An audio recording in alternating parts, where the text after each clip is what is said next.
Mm, mm, mm, mm.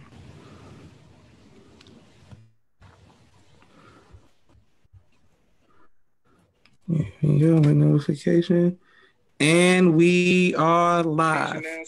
I My man. want to thank everyone for tuning into a very special edition of the People's Podcast this afternoon. We have an amazing couple, a couple whose love story I'm very excited and interested in hearing.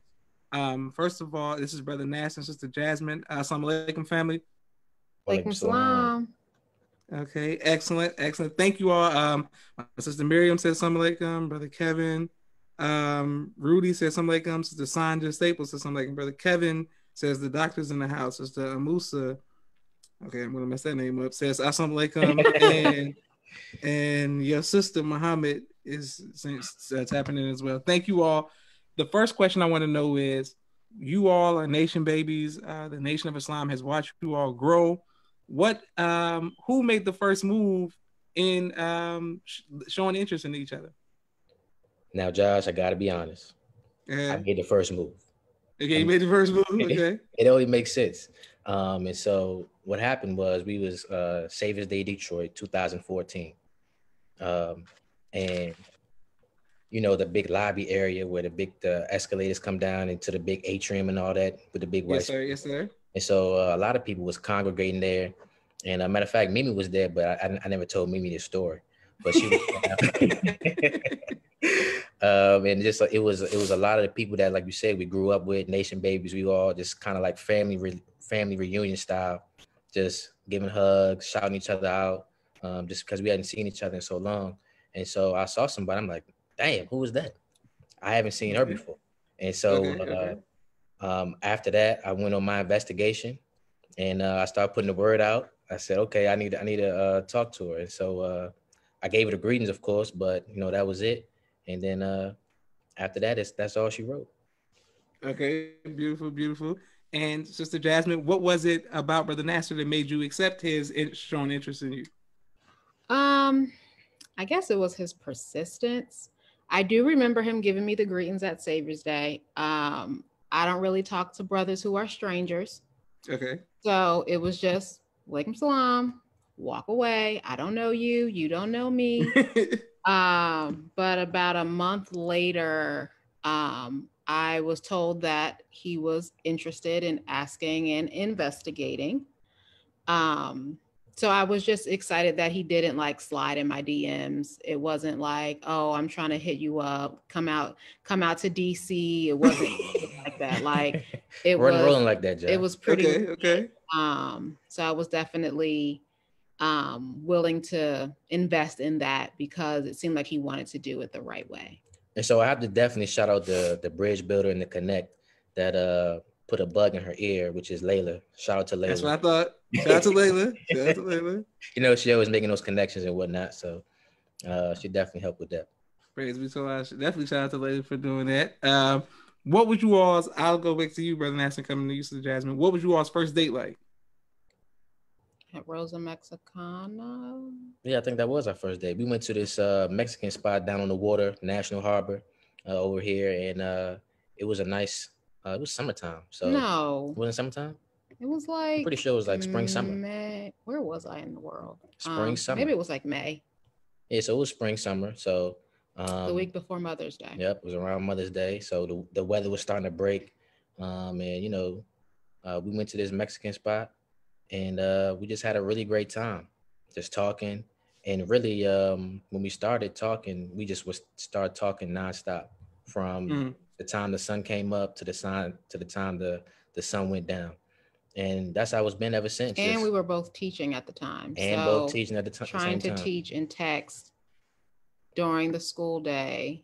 And that was 2014. Nasser and I have never stopped talking since the day we started courting. Yep. And so it's just been nonstop. You know, Josh, I can go on for days. And so I talk your head off if you let me. But we just been talking ever since. And that's what it's about, you know, being a wizard with words. A wordsmith. Hey, praise be to Allah. Okay, excellent. Malika Ubaka says beautiful family. Naima says that's alaikum family. Mark Brother Mark Diesel says ASA RQQ team. Mimi says family. Sister Sandra says all. Sister Jadea says peace family. Sister Sandra, alhamdulillah, Maliku Baka with all of these hearts. Praise be to Allah. Okay, my next question is, who said I love you first? Now, Josh, I'm gonna have to keep it 1,000. I gotta keep it. I gotta keep it 1,000 wow with you, like wow. Gotta keep it 1,000 wow. It was me. I jumped out there. I wanted to express my feelings and let her know that, you know, this is real. This is not something that's fake. This is not something that's hocus pocus. It's not something that's abracadabra. I love you. I want to be with you. And so I was the first person to say I love you. Now, Sister Jazmin, I must say that you really must be the one, because Brother Nasser never used to talk like that. And I'm very shocked that he would do that. My goodness. Okay, Nasser was in his feelings. That's good. That's beautiful. And Sister Jazmin, how did your parents feel about when you let them know that you were intending to get married to Brother Nasser? When Nasser and I were courting, I actually didn't tell them. When Nasser went to meet my dad, I don't think I told him. I don't remember what I told him for why they were meeting. But the thing is, I wasn't there. Like, I lived in North Carolina. Nasser lived in DC. My parents live in New Jersey. So me coming to New Jersey was just completely out of the question, since they live so much closer. So Nasser went with his dad to meet with my mom and dad. And that was for, like, I don't want to say for kicks and giggles, but it was more so like we had already made up our mind.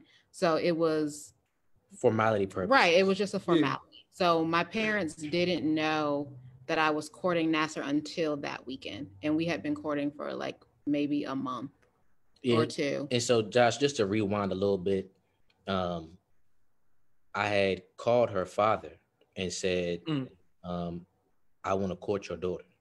And so, okay. I did it the right way, or at least that I would want it to be done if I had a daughter.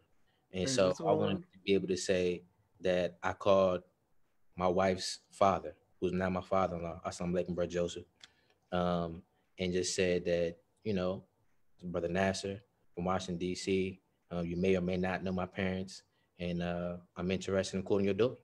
And so once I told him who my parents were, he said, okay, I know your father. I sold you with your father for about 30 years. Yeah, of course. You have to use his voice. And so after that, we set up a date so we could go and meet and chop it up. And that was that. Praise be to Allah. Now, for the viewers who may not know, I said the Jazmin has a very stern father, very, very military captain father.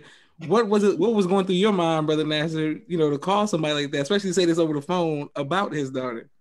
Well, I would say that I was nervous at first, but I had the enthusiasm and I had the motivation, because I said, hey, this is me taking that step to manhood, the second phase of manhood. And yes, sir. I felt like this was a part of it, and this was the step that I needed to take. It helped me that my dad put a battery in my back to say, yo, you got to make this phone call. And so that was that. I made the phone call. He was sitting next to me. Your dad? Yeah, he was next to me while I made the phone call. Didn't you do this in FOI class?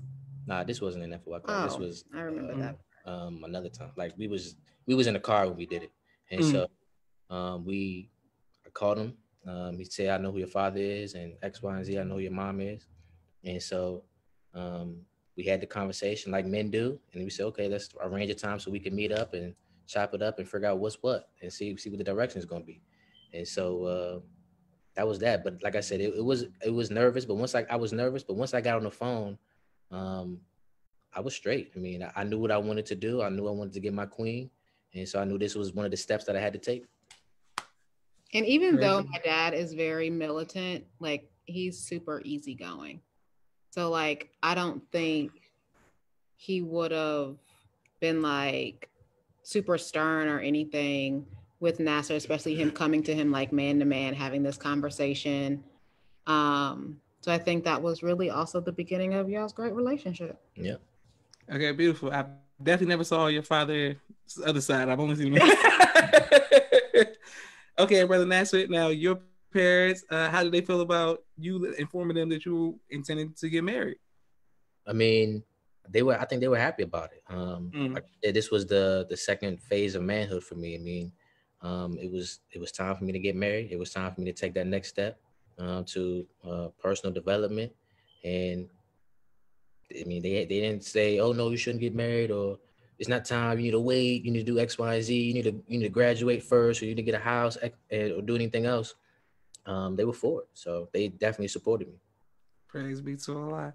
All right, excellent. Sister Jazmin, my next question for you is, how did you know that Brother Nasser was the one? I'll say like I knew very early on, a lot from the questions he was asking, but also like some things that I had internally said I wanted in a spouse that I had never verbalized to him or anyone else. So it just really felt like all the pieces together on my behalf. He was asking really great questions. You know, he wasn't texting me like WYD question mark, what's your favorite color? Like he wasn't asking frivolous questions like that. It seemed like he was really interested in my mind and my thinking, and I was really impressed by that. So we had decided to get married, I think, 2 months after courting. Like, granted, our wedding was down the line, but like 2 months in, we had already made a decision. Praise be to Allah. Okay, which is absurd for some people to hear, I know, but I was about to say that's real love right there. But I always say, when you know, Josh. Yes sir, yes sir. To recognize sunshine. I guess I can answer that question as well. How did I know? I had no doubts. I had zero doubts about her as a woman, as a Muslim, as an MGT Vanguard. I just knew that she was the one. I mean, of course, I just had to figure out if she was my flavor.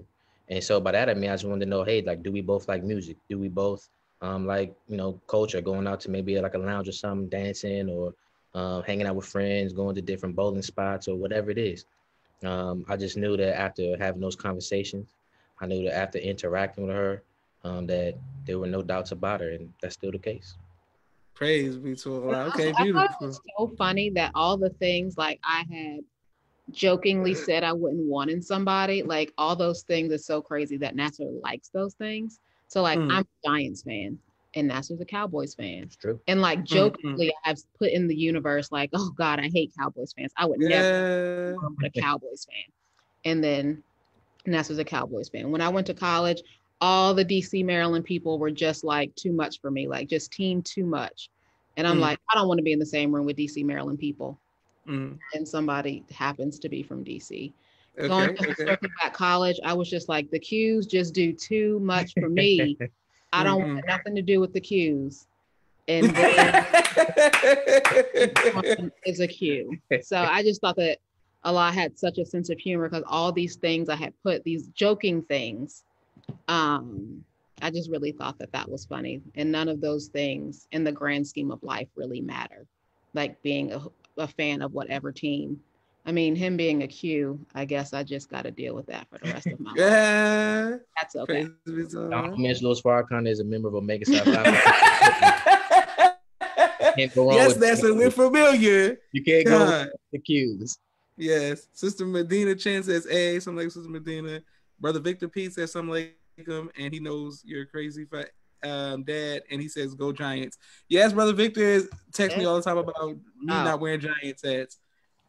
Okay, Brother Nasser, in your marriage, what has been your greatest trial, and how have you overcome that trial? I would say that my greatest trial has been not being 100% prepared for marriage. And by that I mean the women that we so the women typically think about marriage, think about family from the time they may be 12, 16 years old. They think about how they want their wedding to be, how they want their family, how they want their house to be. And so they're thinking about these and they're preparing in their minds from an early age. But for me, I didn't hear or think about marriage until I was maybe 24, 25, 26 years old. And even you think about the sisters in class, they take classes on how to take care of their husband, how to rear children, how to cook, You how to teaching clean that? You the home. teach. And so for me, I wasn't getting any classes on how to take care of my wife, or Yes, sir. how to cook, or how to clean, or how to properly woo her. I mean, I was going really based off of on the job training and things I may have learned in the streets, or listened to in rap songs, or saw Fresh Prince. Yeah. You teaching that? You teaching. I think that was probably my biggest trial, and it's a trial that I'm actually still overcoming, which is how to properly love my wife, how she wants to be loved. And so I had to shout her out for being patient with me as I continue to grow and evolve and self-develop as the man that I'm supposed to be. So I think that's my greatest trial. Her coming to the marriage, for the most part, in my eyes, damn near perfect and on 100, and me coming to the marriage or maybe like 50. What would you say, 45? Mm. We can stay with 50. Oh, 50. Doesn't- So yeah, Beautiful. that's been my greatest trial. Praise be to Allah. And thank you for your honesty and transparency, brother. Nasser, coming to you, sister Jazmin. Um, okay. My sister Mimi says, "May Allah continue to bless you and your family." Hug baby Nasser for her. And Naima was laughing at one of the points that you made. Sister Jazmin, what has I even been know I'm keeping it 1,000. She know that's real. praise be to Allah. Sister Jazmin, what has been your greatest trial and how have you overcome that? I think my greatest trial has been finding balance. So like with Nasser, when we first got married, he says that his biggest trial was just being prepared for the overall being married, right? For me, it was finding balance. Being able to still have my career, still have my friends, Mm. um, still do the things that I love outside of him. When I got married, I was literally Team Nasser all day, every day. Like the moment I got married, I'm changing all of my work email signatures to Mrs. Nasser Muhammad, like Mm. just doing the Mm. most and just trying to find my own space. It took a while. I think I'm just now in a position where I have balance, where I can still see my friends, I can still socialize with my coworkers, that my feet are firmly planted in who I am as a wife, as a mother, but also just as a woman, right?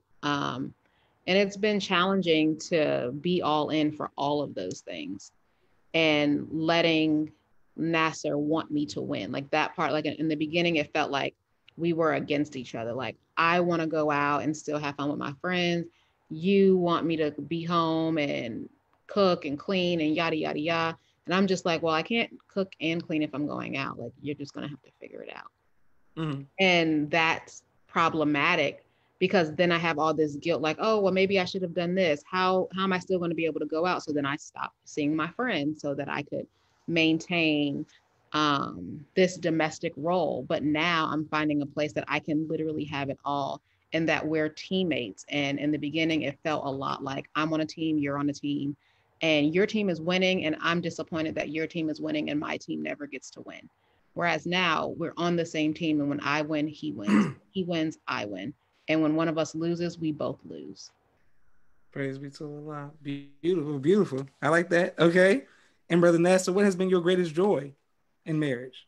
My greatest joy be that obviously that I'm the luckiest guy in America. I'm married to the most beautiful person on the planet Earth, supermodel Jazmin Muhammad. But I think my greatest joy would be that we've uh, grown through the trials and tribulations. Of course, we know that every marriage or every relationship has its rough patches. It goes through its ups and downs and its trials and tribulations. And there was, I would say, maybe a full year of us going through a rough patch and just not knowing, man, are we going to make it through this rough patch? And so I like to look back and say, wow, we had some turbulent times, and to be able to go through that together and come out on the other side and it be sunshine and rainbows. It was like our marriage got a fresh restart, and but won't act like it wasn't hard or wasn't difficult or wasn't challenging. It was very difficult, and there was times I was thinking, man, we might not make it. We may be another statistic as a couple that was young and divorced, but we stuck. We stuck through it. We stuck with it, and here we are now. It's like we hit a reset button, and that's been my greatest joy, that we've been able to go through trials and tribulations together. Not that I wanted that to happen, but it just occurred by Allah's grace and permission. But we were able to persevere through everything that happened, everything that occurred. Praise be to Allah. Okay, I'm coming to you, Sister Jazmin, but I got to follow Brother Nasser. Speaking of statistics and people going through trials, social media has been a place where many of us have seen couples become statistics.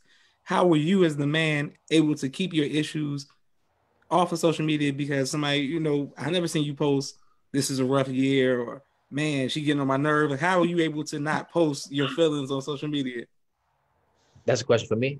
Yes, sir. Okay, so see, I'm starting to think you don't follow me on social media, Josh. But he just I said you do. never posted. Oh, well, This has been a rough year. Well, I posted that before. I have posted. That's another thing. Like, Inconspicuously.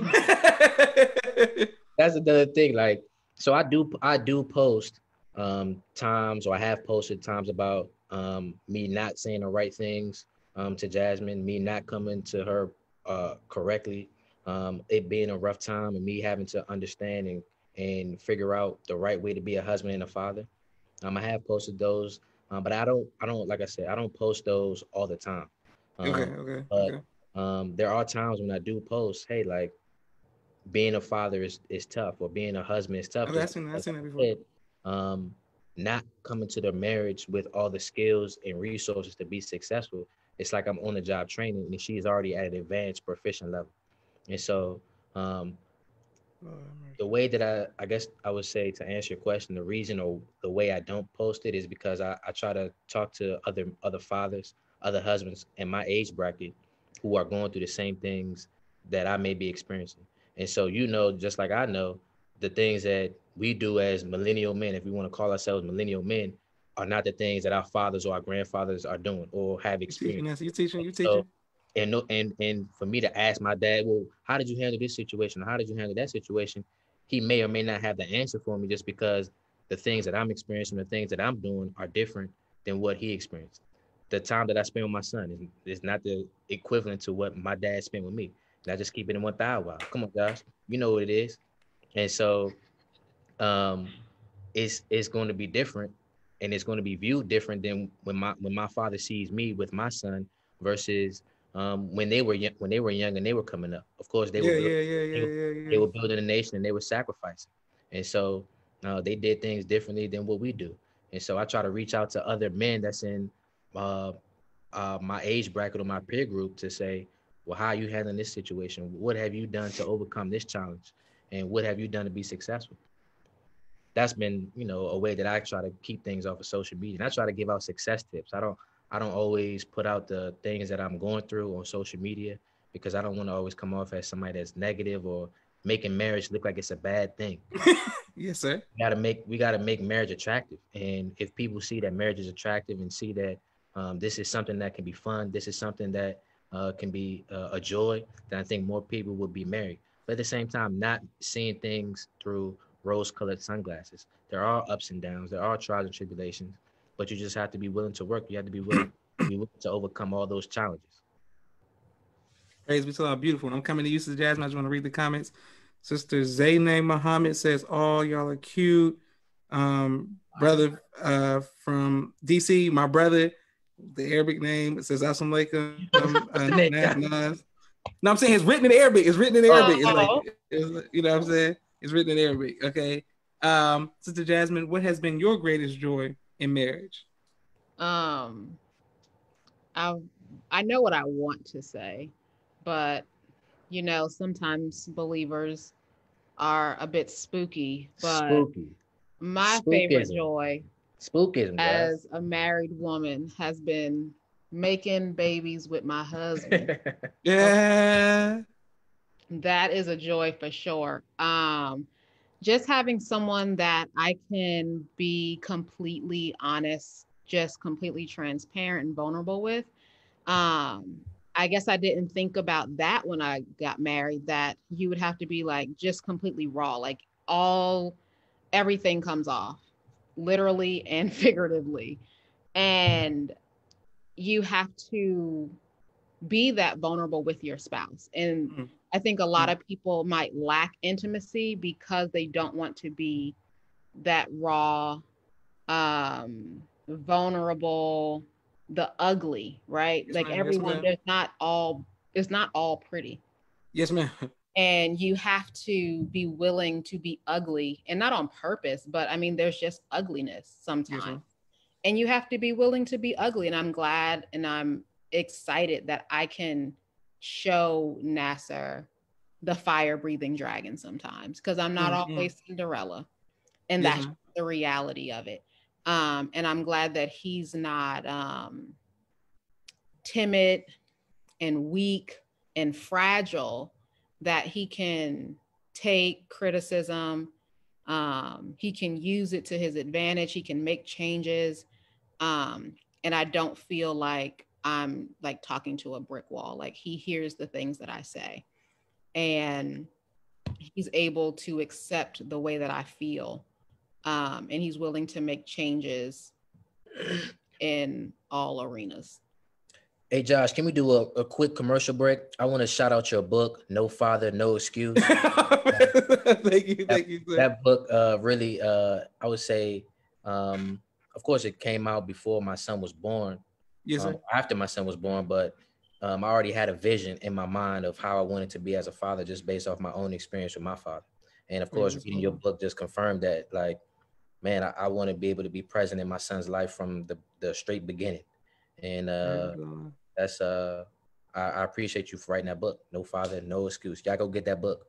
Yes, sir. Thank you. And Brother Nass, speaking of that, what do you have a plan for your son, or how as far as raising him? How do you do that? Do you make him want to do what you want him to be, or do you try to let him figure out what he wants to be? I would say that I am interested to see what he wants to do or things that he's interested in. Of course, he's very athletic. He's super competitive. He loves sports. Okay, okay, like his But father. right, I think that for me, I would want him to be a doctor or a scientist, um, Mm. or an engineer, because we need more engineers, doctors, or scientists in our nation. And so Yes, sir. Yes, sir. we have enough athletes, we have enough rappers, we have enough of that. And so that's the path that I want him to go down, which is somewhere of that field. And so every time I tell him to introduce himself, I tell him to introduce himself as Dr. Nasser Muhammad II. And so just because I want to put it in his mind that he's going to be a doctor or an engineer for his nation. And it's nothing wrong if you want to be an athlete or you want to be a rapper, but I just think that we need to start pushing our children into the lane that they should go in, because we need specific fields or professionals for our nation. So whether it's a doctor, whether it's a lawyer, whether it's a teacher, whether it's a fireman, whatever it is, we just have to push them down that lane because we need to build our nation up. Beautiful. Okay, yes, sir. I used to call him Brother Captain Nasser, but Brother Captain Nasser has evolved into Brother Minister Nasser. Yes, sir. You teach it. You teach it. And Sister Jazmin, my question for you, ma'am, is what do you do for fun? What do I do for fun? I cook for fun. I go out with my girlfriends and do righteous / ratchet things. Yes, ma'am. Keep it a thou out, Josh. As righteousness can be. I do like, since quarantines has started, I've taken an interest on redecorating my house. So I just painted my bathroom wall, like an accent wall. So that's exciting for me. That's really fun. Um, I'm thinking of all things I like doing outside of my husband, but hanging out with him is also fun. He's never watched the show The Game. So we've been binge watching that, and that's been fun. Okay, okay. Because that came out when I was in college. So it's taking me back to all the things I thought of the characters when they were in college, and now having like relationship conversations about Melanie and Derwin. Yeah. and then people were talking about how that relates to Insecure. So him and I also like watching Insecure together. We have a lot of fun talking about those characters and the characters on The Shy. Okay, excellent. And so Jazmin, I really want you to understand. I don't know. You said you just met Brother Nasser in 2014. The younger Nasser was not watching the game, and you really helped our brother evolve, because that brother was definitely not watching romantic TV shows like that. Brother Nasser, what do you do for fun? So for me, I would say I definitely work out for fun. It's just for me, I would say that's like a and I think just because like my whole life, like you already know, Josh, I've been playing sports like since we was little. Yes, And even when them times we came out to Chicago, we went to the basketball court and just play basketball, Heads up. play football in your backyard. Yeah. I just think about that has kept my mind sharp, working out, staying active, and just being fit. Not to say that I'm trying to work out for the Olympics or anything, or just or training for anything, but just staying fit has helped me to keep my mind sharp. It's a stress reliever for me. And then also reading books, a lot of different self-help books, and then also DIY projects, little things around the house. So things I need to get out the screwdriver. Oh yeah, the honey-do list is long. Yeah, so okay. get out the screwdriver, get out the hammer, and just start fixing things around the house. So I really enjoy that, just because I get to see the fruits of my labor pay off with things around the house, whether it's hanging up a TV, building a bookshelf, building a credenza, putting a light outside. Okay. Down the honey-do list, huh? Right, building a bed, and so list is extensive, and so quarantine has helped with that. But I mean, I was doing it on a so basis when we weren't in quarantine. But those are some things I like to do for fun. Of course, hang out with the brotherhood too, when we can. Praise be to Allah. Okay, excellent. I'm coming back to you all. The Talon Henry Muhammad says righteousness. She's putting thumbs up and LOL. So Anisa says one of her favorite couples. Good teaching. My sister's name says beautiful. Praise be to Allah. Excellent. And boom. Okay, my next question for you, Sister Jazmin, is what advice would you give to future wives? Future wives, I would say be as honest as you possibly can in courtship. Don't say things that you don't think or you actually know you're not going to uphold. So this whole, I cook every day. If you're not going to cook every day, just tell them you don't cook every day. I mean, it's not, and if you don't like it, skedaddle on, right? Yes, like if you don't clean every day, like if that's not your thing, be honest about it's just not your thing. I think I was pretty honest with Nasser about I don't clean every day.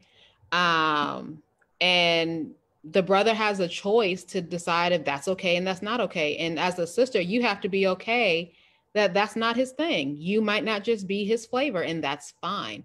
Sisters have to know, like, you don't have to chase the brothers down. You don't have to try to prove that you're deserving. You are deserving.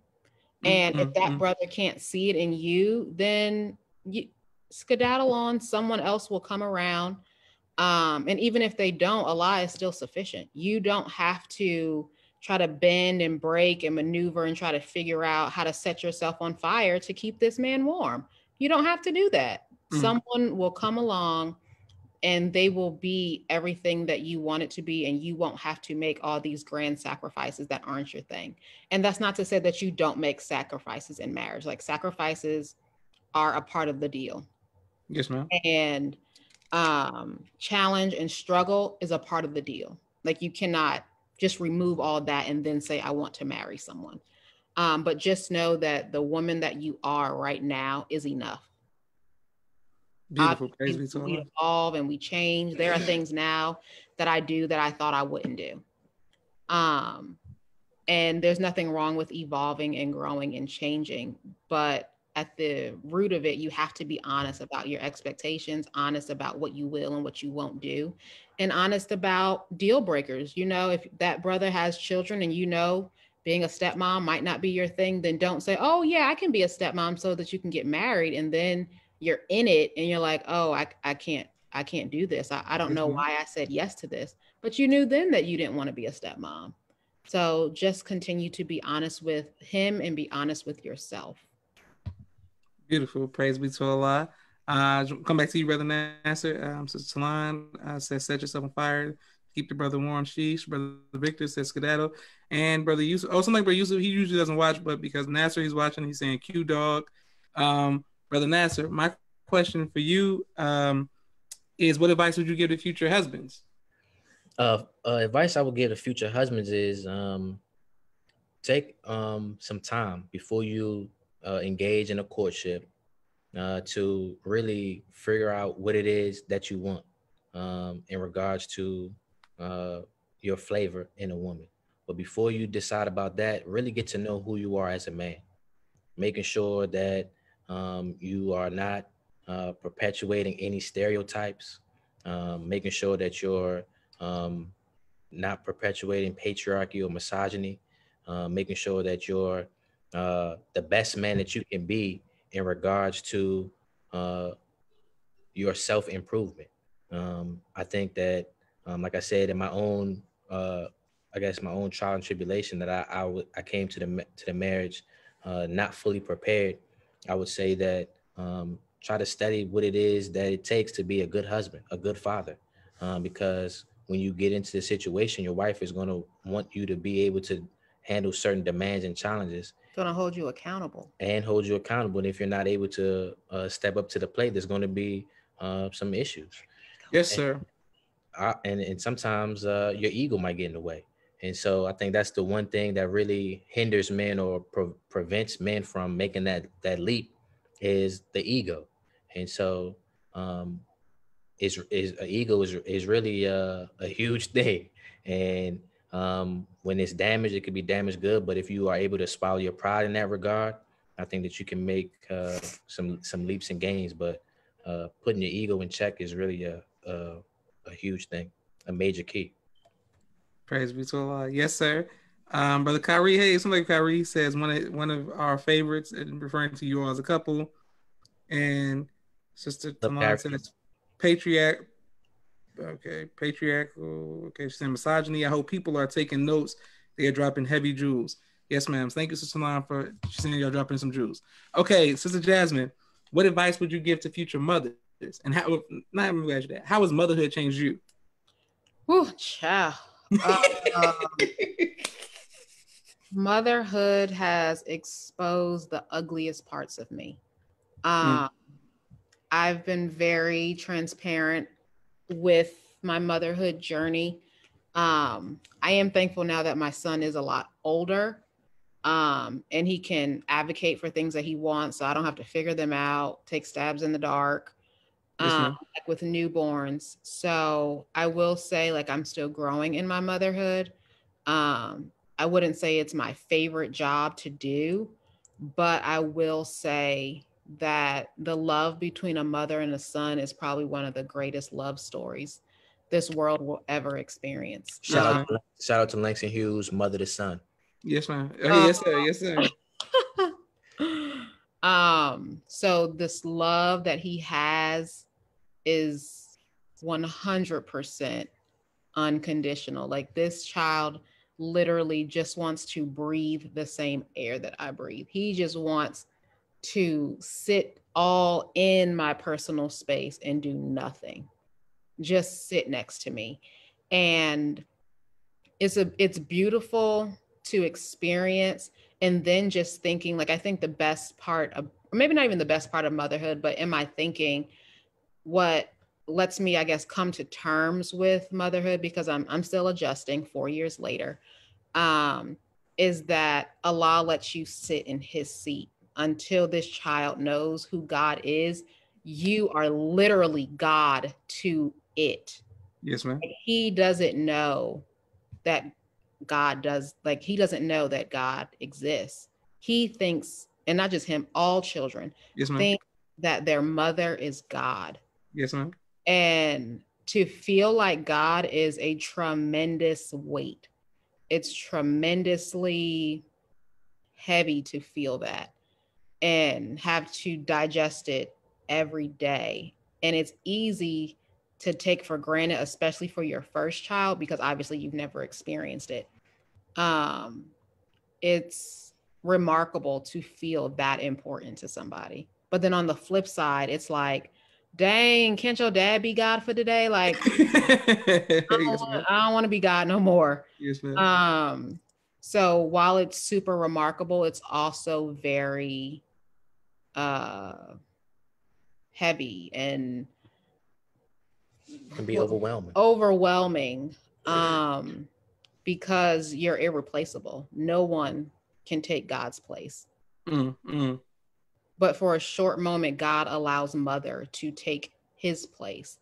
So I try to use that to not feel so broken because of what motherhood has done to me. Like I try not to dwell in the ugliness that motherhood has exposed, because I mean, who wouldn't want to take God's place, and God willingly allow you to sit in his place. Praise be to Allah. Excellent. Brother Mark Diesel says a lot of stuff. Then now, Brother Victor P says those who reflect, these two reflect the bright future we have as a nation. Praise be to Allah. Brother Nasser, when your wife, Sister Jazmin, was having a baby, were you in the room? And how did being a father, like you seeing your son Nasser the second, how did that affect you? I would say that I was in the room when he was born, and he's making an appearance now. I was in the room, and when he came out, I literally started shedding tears. Just because it was like, man, it was like seeing God, and just to watch and hear and feel everything that my wife experienced. It was an experience like none other. And so, when it came to cutting the umbilical cord, I was off in the corner, off somewhere else, shedding tears, crying, wiping my face. And so the doctor's like, where's the dad? Where's the dad? Come cut the umbilical cord. The dad has to come cut the umbilical cord. And so the nurse is like, yeah, he can come cut the umbilical cord once he stops crying. And so I was really just emotional, and leading up to it, I didn't, not to say I wasn't emotional, but I was just trying to be, very strong for my wife and just really be there, support her. But once the journey was over, once the journey had commenced, it was like a flood of emotion just came over me, because it was like I said, it was an experience like none other. And it was like seeing God, and just all these tears just started coming out of my eyes. And it was like, man, I can't even describe it. Beautiful. Praise be to Allah. Okay, yeah, okay. Naima says, Sister Belinda says, well said. Sister Zaina said, did someone say student minister Khalifa? And beautiful. Praise be to Allah. Okay, Nasser. Okay, once again, I've known, Nasser majority my whole life. Right. Never knew that you never knew you had an emotional side. That's what fatherhood is. Praise be to Allah. Beautiful. Sister Jazmin, what advice would you give to single people in general? Enjoy your singleness. Everything comes when it's supposed to come. What's for you will always be for you. And what isn't for you just isn't for you. And, I'm thinking of single people who are like my age, single people who are 25 to 30. I truly don't know what to say to single people who are 60. But it's a lot of ages probably watching. But again, at the end of the day, what's for you will always be for you. And what isn't for you just isn't for you. So enjoy your singleness, learn yourself, continue to master yourself, find the things that you enjoy. And, just enjoy life. Like life doesn't start when you decide to get married or because you share your life with somebody. That's not when life starts. Life starts the moment you breathe in air every day and you have an opportunity to make that day great. Don't dwell on the fact that you don't have this other person to share life with. Share life with your friends, with your family. And that's really what it's about. Praise be to Allah, beautiful. And somebody come to Brother Nasser the second. It's crazy. I don't think I haven't met your son since he's been older. That's amazing. And Nasser, what advice would you give to single people? The advice I would give to single people is work on yourself before you decide to take that leap. Self-improvement is the base of community development. Yes, And sir. Yes, make sure you get to the point where you feel like, hey, I've done enough research on myself before I start to go and research and check and look for a queen. Because like I said, a lot of times as men, we come to the table, we come to the marriage thinking we know or thinking we have the experience necessary to be successful.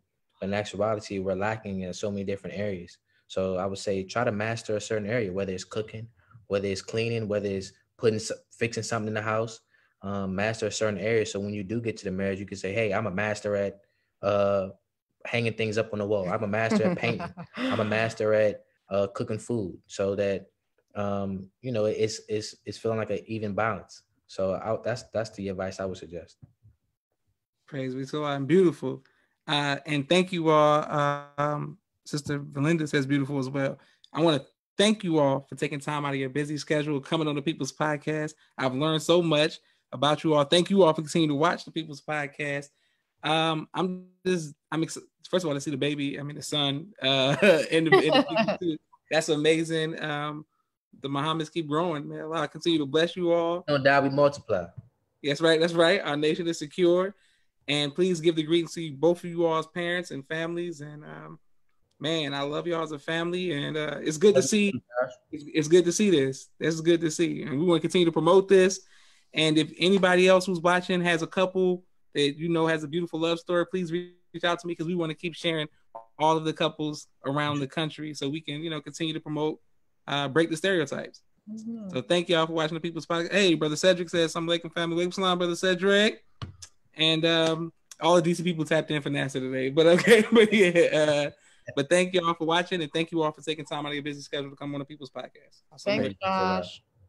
All right, assalamu alaikum. Walaikum salam.